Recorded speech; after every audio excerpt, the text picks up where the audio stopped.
Hello and welcome to a new video. Today I'm going to be doing a little bonus video. It is my one take wrap up. This is actually for the month of May and June because I didn't have the chance to do it in those months. They were very busy. It's a long story. Anyway, if you haven't seen before, for the last year and a half now, I have been doing these one take wrap ups to show you what I read in the month. And basically I'll just go through the list and then I don't edit it. I do it all in one take because I hate editing. So let's go ahead and get started. I have quite a few books to get through since this was through both of the months. Let's see, I need to actually open Goodreads. Would I be prepared for this? No, Goodreads is downloading. Overall, I had a pretty good reading months. This May and June was when I was really feeling like out of my reading slump. So far July has been interesting, but there were some really good books I read and then there were definitely some misses. So let's go through what I read. So the first book that I finished in May, which I feel like I have talked about this one so much at this point, but I actually it's just because I haven't done a wrap up in a while. Let's see, when did I finish this? Oh goodness. Okay. Heartstopper Volume 2 I finished on May 1st. I don't remember if I wrapped this up in April or not, because I think I finished it literally in the middle of the night between April and May. And again, I feel like I've talked about Heartstopper so much. I gave it 5 stars. I love this series. I have thus finished volumes 3 and 4 as well. It's amazing. I love Nick and Charlie, and I should rewatch the show and I should reread the books. I've bought 2 books now. I have volumes 2 and 4, and I need to buy volumes 1 and 3. But anyway, next, I kind of think I talked a little bit about this in my last wrap up as well, but I read Moon Knight Volume 2 Reincarnations by Jeff Lemire. This was, I have it on my shelf here somewhere, but I don't know where. Oh, this is a bind up of all 3 of the volumes. And I believe I talked about it a little bit in my last wrap up because I had read volume 1, but this is just a look into kind of the origin story of Moon Knight, but also a deep dive into the psyche of the character, and it was just, I think it's the best comic I've ever read, and at this point I've read a lot, at least it feels like I've read a lot, and it is just astounding how good it is. 5 out of 5 stars, obviously. Next I read Stuck With You by Ali Hazelwood, which is a novella, and I finished this on May 4th, and now I think it's July 12th today, ish, 11th, it's not important. And the fact that it's 2 months on and I could not tell you what this book is about. It was kind of forgettable. I loved The Love Hypothesis. It's one of my favorite books of the year, and I don't know if it was a case of what mood I was in for reading this book, or if it was just something else going on, but this book's just didn't hit right for me. It wasn't bad, but it definitely wasn't a favorite. I gave it a 4 stars. I don't remember what it's about, so that's all I have to say.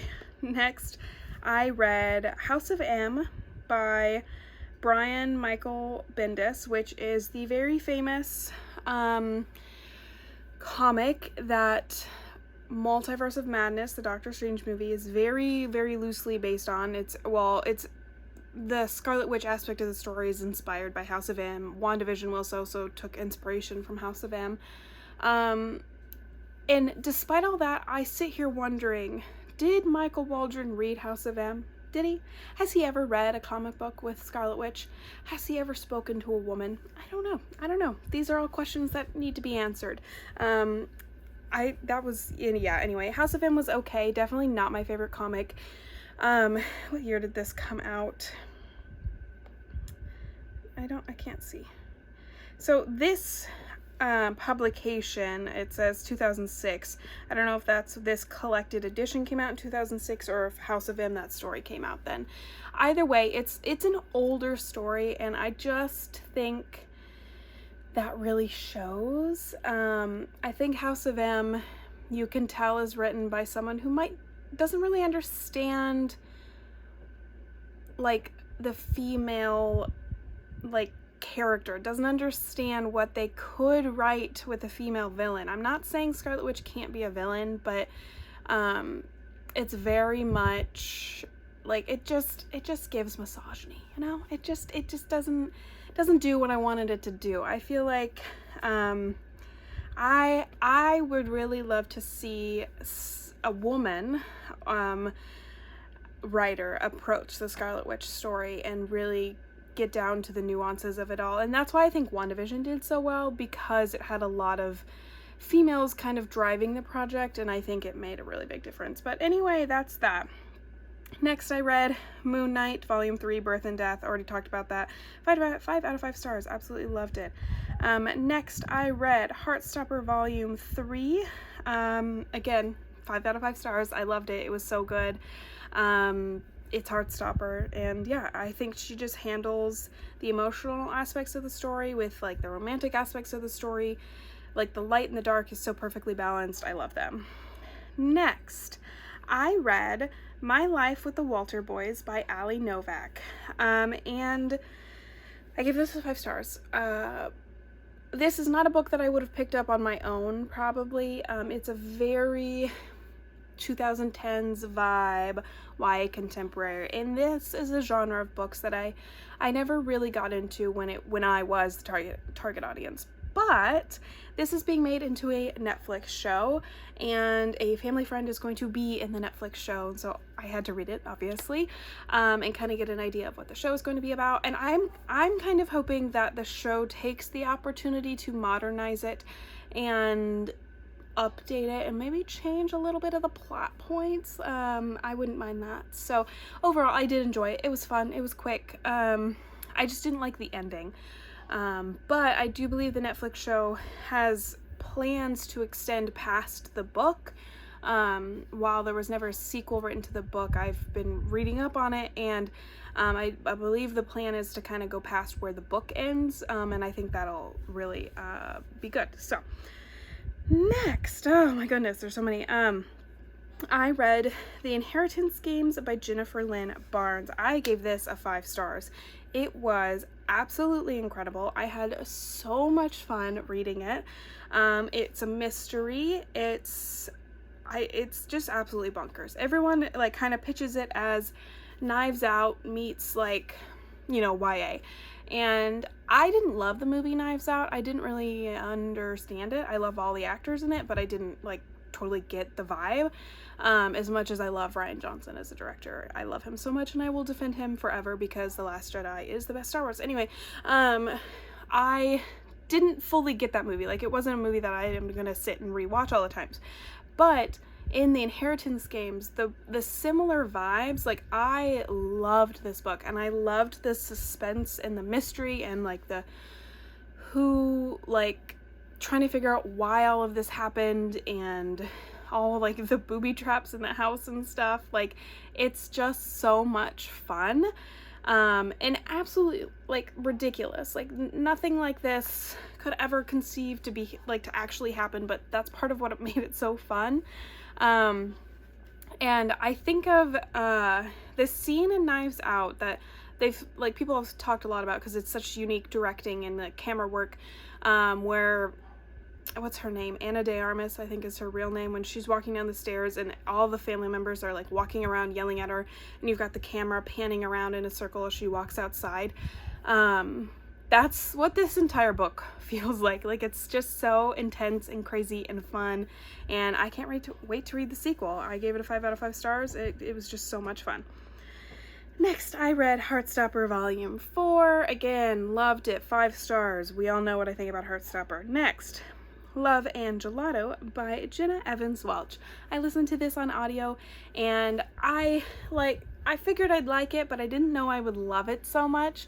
I loved this book. It was so sweet.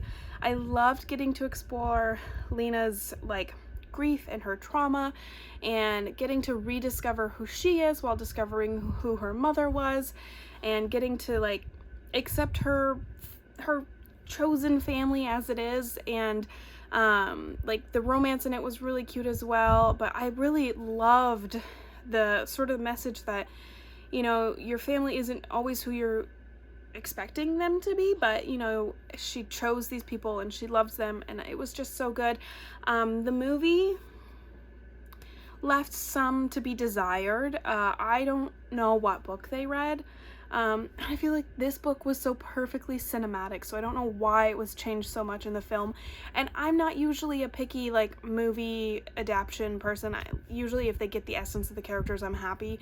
But this, like, they got Lena pretty well-ish. I loved the actress they cast as Lena, but everything else, it just wasn't it. It just wasn't it. I liked the actor that played the dad, but like the plot that they gave the story was just wrong. It was just wrong. Anyway, next I read Under One Roof by Ali Hazelwood. Did I read this?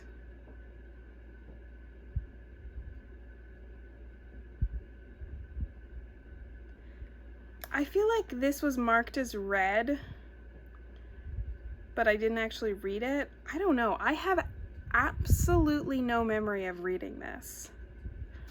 Hold on. I'm reading the summary to see if I actually read this. A science should never cohabitate with her annoyingly hot nemesis. It leads to combustion. Mara, Sadie, and Hannah are friends first, scientists always. Through their fields of study might take them to different corners of the world. Blah, blah, blah, blah, blah. Oh, is this the one with the lawyer? Okay, no, I did read this. But the fact that for a second there in my head, I couldn't remember this at all doesn't bode well. I gave it a 4 stars. That's all I can say. I don't remember this at all. I must have just listened to it on audio one night at work, so I can't be blamed for what I don't remember when it's 3 a.m. So, next, I read Illuminae by Amie Kaufman and Kristoff. I gave this a 5 stars. I've had this book on my shelf for years, but I've always kind of been afraid I wouldn't like it. I just always thought, you know, the mixed media and like the heavy sci-fi, I wasn't sure if it was something that I would like really get to fall in love with and like get to connect with the characters, but oh my god, did I love this book. I take it like all back. I don't know why all these years I have avoided it, because it was so good. It kept me on the edge of my seat.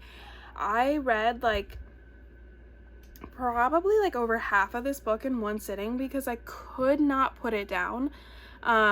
It was just so good. It was so good. I love the characters. I loved the story, the suspense, the excitement. And I'm so excited to pick up the sequel. I think it's gonna be so fun, so good. 5 stars. If you haven't read that book, you should read it. Next, I read, also I think now this is the first book of June. I read The Summer I Turned Pretty by Jenny Han. I really like this first one. Jenny Han, I love her. If you're gonna read a series by Jenny Han, read To All the Boys I Loved Before. But I did really like this first one. I thought it was really sweet. I love Belly as a character. She's a sweetheart. I don't like the nickname Belly, but that's beside the point. And my other thing is, in this book, Cam is a character, is a love interest, and I love him. I'm Team Cam. So anyway, then I read the subsequent sequels. It's Not Summer Without You and We'll Always Have Summer. The second one was worse than the first one, but I was like, okay, it's not bad. I really liked the exploration of grief in the second one. I thought it was really well written. But all the other drama surrounding that, I'm like, I feel like there's more important things to be focusing on. And then the third one, I just don't know why it was written. And I love Jenny Han. I love her so much, but like, and I don't know if this book was just a product of the time it was written in, but, and I think I said this in my mid-year wrap-up or whatever, at one point I was talking about this book. It's the first time I've read like a book for younger audiences and thought, am I too old to be reading this? Like, I was like, I was siding with the parents in this book because I was like, you children, like they're 18 now, but they're so dumb. They're so dumb. Like it was physically painful to read how dumb these characters were. So yeah, I struggled a little bit with it. But yeah, that's that. Yeah, anyway, next, another book I really did not like is the one by John Mars. I give it 1 star. I give the other books like 3 or 4 stars, by the way, because I'm nice. But this book, I could not be nice. It was so bad. I wrote, and I never write reviews on Goodreads because I am lazy, but I wrote like a really long review because I had a lot of thoughts. I'm not going to read this whole thing, but basically, I didn't understand the huge cast of characters. I didn't like jumping between their minds because I had a hard time differentiating the stories, and I don't know if that was writing or the storytelling, just like style or whatever, but I didn't care about any of the characters, which I realize in thrillers isn't exactly the point, but like, I'm not going to care if you get killed by the serial killer if I don't care about you. So, and I just think it relied too heavily on the twists and the turns when the twists and turns weren't that interesting. And I just, the ending, it was just all dumb. And the whole premise of the story, I think, was ridiculous in the first place as well. So overall, not a vibe. Okay, we're almost done. Next, I read The Upside of Unrequited by Becky Albertalli. This is a pretty old book, but I picked it up off my sister's bookshelf. I had been watching Love, Victor on Hulu a lot, and I was just feeling that vibe, and I really enjoyed this one. It was a fun YA romance, but I really liked the sibling and family aspects to it as well, and I loved the main character, and I definitely loved her love interest. He was the absolute sweetest. But overall, I just liked the storytelling a lot, and Becky Albertalli, she's always been so amazing with writing characters that feel so real, and you just get drawn into their stories so easily, so I had a lot of fun. 5 stars for sure. Next, I read Love and Luck by Jenna Welch, which is the companion novel to Love and Gelato. This one takes place in Ireland. It follows her best friend Addie, which now that I'm thinking about it, I'm pretty sure I was calling her Abby the whole time, but anyway, this one was really good. I do think it's a little bit misleading, and this is why I gave it 4 stars. The first one, while the romance was not the main aspect of the story, it was quite a large piece of the plot. In this one, there is not a romance, which, not to say it's not a bad book because there's no romance, and it's hinted to at the end, but I do wish that it had been given more time to develop on page. I think it would have been really interesting, but regardless, I did really like the characters. I liked the journey that they went on. I loved the sister and brother kind of mending the relationship, and the whole inciting incident that led them to fighting and everything that Addie is running away from on this summer trip to Ireland. It's just like, it's really sad to read, but just a really incredible opportunity for conflict in the story, and it was just really, really good, and I did like it. I just wish that the romance had gotten a chance to develop a little bit more. And lastly, I finished this book on June 30th. I read Runaway Max by Brenna Jovanov, which is a Stranger Things kind of companion novel that follows Max when she first moves to Hawkins and kind of gets inside her mind and flashes back to her life in California before she moved, and it gives a lot of terrifying insight into Billy.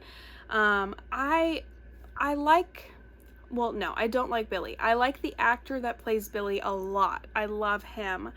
But it just is so terrifying to me that anyone can like Billy as a character. And like, I know it's such a complicated story in Stranger Things, and that's why I do like that relationship so much between Max and Billy. It's a very complicated thing. And obviously she feels a lot of guilt and everything, but this just kind of let you look into her head a little bit more, that get more of that history between her and Billy, and then it follows as she meets all of the gang in Hawkins and as they fight the demo dog in the junkyard. So it was a lot of fun to read, and I'm really glad that I did. I've also requested the other Stranger Things novels from the library that I will hopefully be reading soon when they come in. So yeah, that is my one take wrap up for May and June. I feel like I've been talking forever because I had a lot of books to get through, but I read some good ones and I read some flops, but you know, whatever. I hope you enjoyed this video regardless. Like, share, subscribe, all that fun stuff, and I will talk to you guys next time. Bye.